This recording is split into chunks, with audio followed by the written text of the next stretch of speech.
रमज़ानुल मुबारक में हमारे ग़िज़ाई मामूलात बिल्कुल चेंज हो जाते हैं। पूरा दिन भूख और प्यास से महफूज रखने में सहरी के वक्त दही का इस्तेमाल हम समझते हैं बहुत जादुई तासीर का हामिल है और हमारे कोलेस्ट्रॉल लेवल को भी बरकरार रखने के साथ साथ ये हमारे मैदे की गर्मी को दूर करने और दीगर बीमारियों से महफूज रहने में भी काफ़ी मददगार साबित होता है। और इसके अलावा जिन लोगों को दूध हज़म नहीं होता, जिन्हें दूध पसंद नहीं, इनके लिए भी दही बेहद मुफीद है। ये खून में कोलेस्ट्रॉल लेवल की सतह को मुनज़्ज़म करने में भी मदद करता है और एक तहकीक के मुताबिक रोज़ाना दही का इस्तेमाल ख़राब कोलेस्ट्रॉल की सतह को कम करता है और ये प्रोटीन, कैल्शियम और प्रोबायोटिक्स जैसे ग़िज़ाई अज्जा से भरपूर होता है। लिहाजा दही में कोलेस्ट्रॉल लेवल को बरकरार रखने के साथ अच्छी जिस्मानी सेहत के लिए किस कदर हैरानकुन फ़वाइद पाए जाते हैं, इसमें आज हम इसी के मुतालिक जानेंगे। मेरे साथ मौजूद है न्यूट्रिशनिस्ट आमना अली। अस्सलाम वालेकुम, कैसी हैं आप? वालेकुम अस्सलाम, मैं बिल्कुल ठीक हूँ, आप कैसी हैं? अल्लाह का शुक्र। अच्छा बताएं कि रमज़ान में सहरी में भी दही इस्तेमाल होता है, फिर इफ्तारी में भी तकरीबन हर डिश में दही इस्तेमाल होता है, तो बताएं किस कदर ये फ़ायदेमंद है? अच्छा, सबसे पहले तो मैं ये कहूँगी कि रमज़ान इस लिहाज से हमारे लिए बड़ा फ़ायदेमंद साबित होता है क्योंकि बहुत सारी ऐसी चीज़ें हैं जो हम अक्सर नॉर्मल रूटीन में नहीं खा रहे होते। मेरे भी क्लाइंट्स आते हैं तो जब मैं उनसे पूछती हूँ आप एक दिन में क्या क्या खाते हैं, फल अक्सर लोग नहीं खा रहे होते, दही नहीं खा रहे होते, तो रमज़ान में ये सारी चीज़ें खाना शुरू कर देते हैं, तो आई थिंक ये अच्छी बात है। और दूसरा, दही की जहाँ तक बात है तो दही डेफिनेटली बहुत ज़्यादा फ़ायदेमंद है। मैं ख़ुद अपने जो क्लाइंट्स हैं उनको लाजमी सहरी में कहती हूँ कि आप दही का इस्तेमाल करें और इफ्तारी में भी अगर करना चाहें तो कर सकते हैं। उसका फ़ायदा ये है कि आपको एक तो डिहाइड्रेशन, जब आप रोज़ा रखते हैं डिहाइड्रेशन हो जाती है, तो इसमें पानी की मिकदार बहुत अच्छी होती है, तो अगर आप दही का इस्तेमाल करेंगे तो वो आपका हाइड्रेशन स्टेटस जो है वो भी बूस्ट होगा। फिर जैसे आपने भी कहा, इसके अंदर protein, probiotics, calcium, phosphorus, potassium, ये सारे वाइटामिन और मिनरल्स भी आपको मिल रहे हैं, तो ये एक भरपूर ग़िज़ा है। बिल्कुल। अच्छा ये बताएं कि ये भी है कि इसकी कोलेस्ट्रॉल लेवल दही से हमारा मेंटेन रहता है, बैलेंस्ड रहता है, तो ये कैसे होता है? बिल्कुल, ये इसमें डिपेंड करता है कि आप कौन सा दही इस्तेमाल करें। अच्छा। क्योंकि आपके पास बहुत सारी मुख्तलिफ इक़साम की ऑप्शंस है, हाई फैट भी है, लो फैट भी है। तो अगर आप कोलेस्ट्रॉल ख़ास तौर पे कम करना चाहते हैं तो लो फैट जिसमें कम चिकनाई हो वो वाला दही जो है वो आपने इस्तेमाल करना है। और जिस तरह आपकी बॉडी में दो किस्म के कोलेस्ट्रॉल होते हैं, HDL और LDL।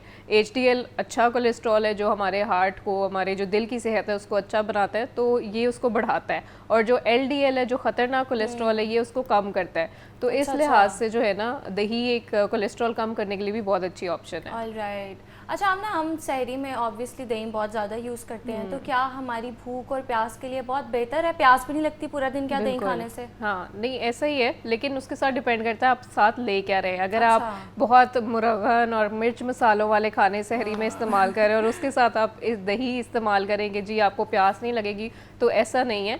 दही आप डेफिनेटली यूज़ करें और वो हाइड्रेशन जिस तरह मैंने कहा आपको बूस्ट देता है और इसके साथ साथ पेट भी बहुत देर तक भरा रखता है क्योंकि प्रोटीन की बड़ी अच्छी सोर्स है और प्रोटीन जो है ना वो काफ़ी देर तक आपके स्टमक में रहती है, डाइजेस्ट होने में टाइम लेती है। तो अगर आप दही का इस्तेमाल करेंगे, वो आपको प्रोटीन दे रहा है, वो काफ़ी देर तक आपका पेट भरा रहेगा। और दूसरा ये कि अगर आप इसके अंदर मज़ीद चीज़ें शामिल कर लें, जैसे एक सेब काट के उसके अंदर डाल लें, चिया सीड्स डाल लें, थोड़े से नट्स डाल लें, तो बड़ा अच्छा फुलफिलिंग सा ना एक सहरी में ये मील बन जाता है और आपका पेट काफ़ी देर तक भरा रहेगा। ऑलराइट। तो बताएं कि इसमें ग़िज़ाई अज्जा कौन कौन से होते हैं? बिल्कुल, सबसे पहले तो प्रोटीन, जिस तरह मैंने कहा कि वो आपकी हड्डियों के लिए भी बहुत अच्छी, ओवरऑल आपकी बॉडी के लिए बहुत अच्छी है। फिर इसके अंदर बहुत सारे वाइटामिन और मिनरल्स हैं, विटामिन B2 है, B12 है। अक्सर हमें थकावट और वो ख़ास तौर पे इफ्तार के बाद जो है ये बहुत लोगों का मसला होता है कि एनर्जी डाउन हो जाती है, तो इसके अंदर जो है विटामिन B12 है जो आपकी नर्व्स को भी एक्टिव रखती है। फिर उसके अलावा पोटेशियम,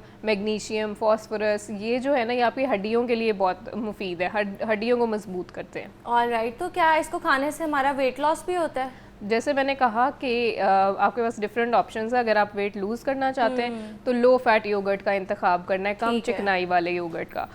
और ले कितना रहे हैं वो बड़ा ज़रूरी है। अगर आप 1 कप ले लेना तो दैट इज़ इनफ। उससे ज़्यादा किसी भी चीज़ की ज़्यादती होगी तो फिर वज़न बढ़ेगा। ऑलराइट। तो ये जो हम सहरी में दही चीनी खाते हैं, तो चीनी अंदर ऐड करना सेफ है?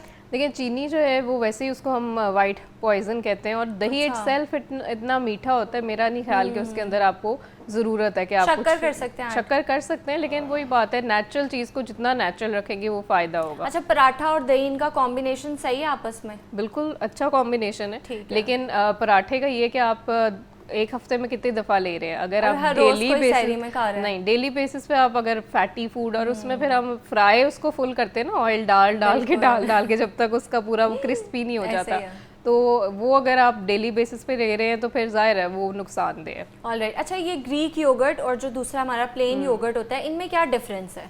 डिफरेंस ये है कि ग्रीक योगर्ट ज़्यादा रिकमेंडेड है क्योंकि उसके अंदर प्रोटीन की मिकदार ज़्यादा होती है नॉर्मल आपके दही से, तो इसीलिए ये वेट लॉस के लिए भी बहुत अच्छा होता है ग्रीक योगर्ट। दूसरा ये कि लैक्टोस एक कार्बोहाइड्रेट है जो इसके अंदर कम होता है। अब बहुत सारे लोगों को लैक्टोस इंटॉलरेंस होता है, यानी कि दही खाते हैं तो उससे लैक्टोस मिलती है, तो वो कुछ मैदे को अपसेट कर देता है कुछ लोगों में जिनमें लैक्टोस इंटॉलरेंस है। तो वो वाले लोग जो है वो ग्रीक योगर्ट का इंतखाब कर सकते हैं क्योंकि उसके अंदर लैक्टोस की मिकदार कम होती है और वो आपके स्टमक को डिस्टर्ब नहीं करता। अच्छा, हम ना इनके बेनिफिट्स भी बता दें, ग्रीक योगर्ट के भी और सिंपल योगर्ट के भी। जी, जिस तरह मैंने कहा ग़िज़ाई अज्जा का दोनों में फ़र्क है। ग्रीक योगर्ट में प्रोटीन ज़्यादा मिल रहा है और लैक्टोस कम मिल रहा है। बस फ़र्क यहाँ पे टेस्ट में आता है कि जो ग्रीक योगर्ट है थोड़ा सा वो कुछ लोगों को उसका टेस्ट नहीं पसंद आता, खट्टा होता है, लेकिन फ़ायदे जो हैं वो ज़्यादा ग्रीक योगर्ट के। नॉर्मल योगर्ट भी आप इस्तेमाल कर सकते हैं जो लो फैट योगर्ट होता है। अगर आप घर में दूध, फ्रेश दूध का इस्तेमाल करते हैं तो उसको उबाल के उसकी मलाई उतार के आप उसका भी दही बना सकते हैं, या मार्केट से अगर आप लेते हैं तो वो भी डिफरेंट ऑप्शंस लो फैट आप ले सकते हैं। लेकिन ग्रीक योगर्ट जो है, जैसे मैंने कहा, प्रोटीन ज़्यादा है और आपको प्रोटीन, अगर आपकी पूरे दिन में प्रोटीन की इंटेक इतनी नहीं है, जैसे आप चिकन, मटन, अंडे, फिश वगैरह का इस्तेमाल इतना नहीं करते, तो फिर आप ग्रीक योगर्ट का इंतखाब करें क्योंकि वहाँ से अच्छी प्रोटीन आपको मिलेगी। ठीक है। अच्छा, हम अक्सर दही में ज़ीरा ऐड कर लेते हैं, मिंट ऐड कर लेते हैं या कद्दू ऐड कर लेते बिल्कुल। हैं, तो बताएं इनके बेनिफिट्स क्या हैं? बिल्कुल, देखें दही के इट्सेल्फ इतने सारे बेनिफिट्स हैं और अगर आप उसमें मज़ीद कोई हेल्दी चीज़, जैसे आपने सब्जियों का जिक्र किया, अक्सर लोग सहरी में जो है दही में फल डाल के भी खा लेते हैं। तो दही की अपनी अफादियत तो नहीं कम हो जाती इन चीज़ों को ऐड करने से? इन चीज़ों से कम नहीं होती, इन चीज़ों से बढ़ती है अगर आप उसमें फल और सब्जियां या मिंट का इस्तेमाल करें। हाँ, लेकिन अगर आप चीनी उसके अंदर डाल देंगे या इस तरह की चीज़ें अगर आप डालेंगे, प्रोसेस्ड और रिफाइंड चीज़ें अगर आप उसमें डालेंगे, जिस तरह हम सीरियल्स, ओट्स वगैरह भी कुछ लोग डालते हैं डेली बेसिस पे, अगर आप उसका भी इस्तेमाल करेंगे, जो प्रोसेस्ड चीज़ें, डब्बे वाली चीज़ें, तो फिर दही की इफादियत कम हो जाएगी। तो अगर उसका भरपूर फ़ायदा उठाना है तो आप उसमें जो नेचुरल ग़िज़ाएँ हैं, जिस तरह मैंने कहा चिया सीड्स हैं, फ्लैक्स सीड्स हैं, फल हैं, लेकिन फल में भी एहतियात करनी है कि केला, मीठे वाले फल आप ना डालें। सेब डाल सकते हैं। दही भल्ले सेफ है? दही भल्ले सेफ हैं, लेकिन अगेन भल्ले जो हम फ्राई करते हैं वो डेंजरस हो सकता है क्योंकि अगर आप समोसे, रोल, पकौड़े भी खा रहे हैं उसके साथ भल्ले भी फ्राइड आइटम आप वो डाल रहे हैं, तो वो दही की जो थोड़ी सी न्यूट्रिशनल वैल्यू है उसको कम कर देते हैं। अच्छा, तो बिल्कुल ही नहीं खा सकते कि हफ्ते में 1-2 दफ़ा खा सकते हैं? दही भल्ले खा सकते हैं, डेली भी खा सकते हैं। बनाने का तरीका उसका है कि वो जो भल्ले हैं आप उसको फ्राई ना करें, कुछ लोग उसको जो है बेक कर लेते हैं या उसको इवन पानी में सिर्फ सोक करके वैसे ही दही में शामिल कर लेते हैं। फिर उसमें आप सब्जियां ज़्यादा डाल लें, बंद गोभी डाल लें, जो भी सब्जियां हम उसमें डालते हैं वो डाल लें, प्याज डाल लें और लो फैट योगर्ट का इस्तेमाल कर लें, जिस तरह मिंट का आपने जिक्र किया वो डाल लें। तो हर चीज़ को बनाने के 2 तरीके होते हैं, एक हेल्दी एक अनहेल्दी, तो वो डिपेंड करता है आप किस तरह से बना रहे हैं और कितनी क्वांटिटी में खा रहे हैं। ऑलराइट, ठीक है। अच्छा, आपके पास जो ऐसे पेशेंट्स आते हैं जिनको कोलेस्ट्रॉल का मसला है या वो आपसे डाइट प्लान लिखवाते हैं, तो कौन सी चीज़ें हैं जो बिल्कुल बंद हो जाती हैं उनकी? अच्छा, उसमें सबसे पहले तो पैकेट वाली, डब्बे वाली चीज़ें हैं, जैसे अक्सर लोग जो है पैक्ड योगर्ट भी? पैक्ड योगर्ट ले सकते हैं क्योंकि मैं यहाँ पे थोड़ा सा एजुकेट करती हूँ अपने क्लाइंट्स को, ख़ास तौर पे कि जब आप कोई पैकेट वाली चीज़ ले रहे हैं ना, तो पीछे लेबल दिया होता है उसका, बिल्कुल उसमें लिखा होता है इसमें इतनी प्रोटीन है, trans fat, saturated fat, vitamins, minerals. तो थोड़ा सा चीज़ों की नो हाउ होना, रिसर्च होना, अब तो रिसर्च करना आसान है, हमारे पास चैट GPT, इस तरह की बहुत सारी चीज़ें, तो उसमें आप देख लें ट्रांस फैट और सैचुरेटेड फैट, ये 2 चीज़ें जो आपकी कोलेस्ट्रॉल को हाई करती हैं और आपकी दिल की सेहत को ख़राब करती हैं।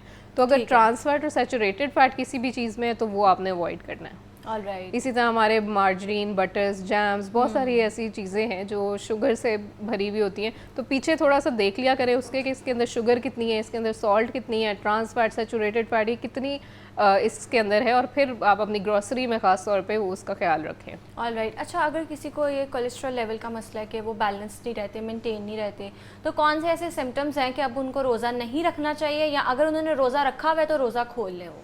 उसमें ये कि आपको अपनी थोड़ी सी सेल्फ अवेयरनेस ज़रूरी होती है कि आपको अगर डिजीनेस, चक्कर आ रहे हैं, बहुत थकावट फील हो रही है, या कुछ लोगों को शिवरिंग होने लग जाती है, वो है, लेकिन इसका सारा जो दारो मदार है ना वो आपकी सहरी और अफ्तारी पे होता है कि वो आप कितनी अच्छी और बैलेंस कर रहे हैं। अगर वो लोग जिस तरह डायबिटिक्स हैं जो इंसुलिन का इस्तेमाल करते हैं, हमेशा रोज़ा भी अगर आपने रखना है तो अपने डॉक्टर से एक दफ़ा कंसल्ट करके मशवरा करके अपनी डाइट को बैलेंस करके फिर आप रखें, और फिर रखने के बाद भी आप देखें कि आपको क्या महसूस हो रहा है, और फिर उसके बाद मतलब अपने डॉक्टर के साथ राब्ते में रहना, उनको बताते रहना कि हमें ये फील हो रहा है, ये बहुत ज़रूरी है।